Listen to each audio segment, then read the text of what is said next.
गलती से न्यूड हुई ये हीरोइन और मना करने के बाद भी डायरेक्टर ने दिखा दिया ये सीन।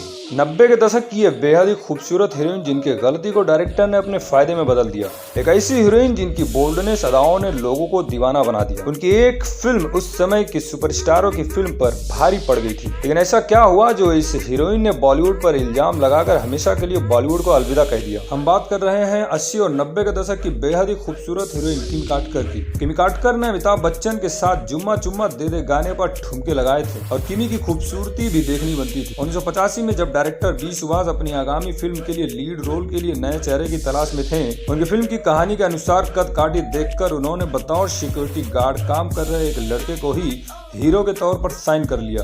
लेकिन हीरोइन की खोज अभी भी जारी थी और ये इत्तेफाकी था कि उनसे एक ऐसी लड़की टकराई जिनकी ख्वाहिश एक मशहूर हीरोइन बनने की थी। फिर क्या था, डायरेक्टर ने उसे ही अपनी फिल्म में शाइन कर लिया। शूटिंग पूरी हुई और फिल्म सिनेमाघरों में भी आ गई। ये गाना बेहद ही लोकप्रिय हुआ था। रिलीज होते ही इस फिल्म ने सिनेमाघरों में जबरदस्त कमाई कर ली। कारण था इस फिल्म की बोल्ड कहानी, लेकिन इस फिल्म ने बाजी मारी इस फिल्म की हीरोइन किमी काटकर, जिनके बोल्ड अंदाज को देखने के लिए लोगों ने सिनेमा की खिड़की तोड़कर टिकटें खरीदी। इस फिल्म का नाम था टार्जन। हेमंत बिरजे की बतौर लीड रोल यह पहली फिल्म थी और उन्हीं के साथ दिखी किमी काटकर। 90 के दशक में किमी काटकर की खूबसूरती के जितने चर्चे होते थे, उतने ही चर्चे उनकी स्क्रीन पर दिए गए हॉट और बोल्ड सीन के भी होते थे। डायरेक्टर, प्रोड्यूसर से लेकर उनके को स्टार तक उनके जादू से अपने आप को बचा नहीं पाए थे। 11 दिसंबर 1965 को किमी काटकर का जन्म मुंबई में हुआ। उनका असली नाम नयन तारा काटकर है। उनकी मां टिया काटकर फिल्मों में जूनियर आर्टिस्ट थी और एक कॉस्ट्यूम डिजाइनर भी थी और उनके पिता भी इंडस्ट्री में जूनियर आर्टिस्ट के तौर पर काम करते थे। इस तरह उनका बचपन सिनेमा के गलियों में ही बीता था। अपनी पढ़ाई पूरी करने के बाद 17 साल की उम्र में ही उन्होंने मॉडलिंग करना शुरू कर दिया था। मॉडलिंग करते करते उन्हें 1985 में फिल्म पत्थर दिल एक सपोर्टिंग एक्ट्रेस के तौर पर काम मिला, लेकिन यह फिल्म कुछ खास कमाल नहीं कर पाई और किम एक गुमनाम चेहरा बनकर रह गई। इसी साल सुभाष भी अपनी फिल्म टार्जन पर काम कर रहे थे और उन्हें किसी नई हीरोइन की तलाश थी। वो अपनी स्क्रिप्ट सुनाने अभिनेत्री नीलम के पास गए। स्क्रिप्ट सुनते ही नीलम ने इस फिल्म को मना कर दिया। उसके बाद बी सुभाष को किमी काटकर के बारे में पता चला, जिन्होंने उसी साल हिंदी सिनेमा में कदम रखा था। बी सुभाष ने उन्हें स्क्रिप्ट सुनाया और किमी ने खुशी खुशी इस फिल्म को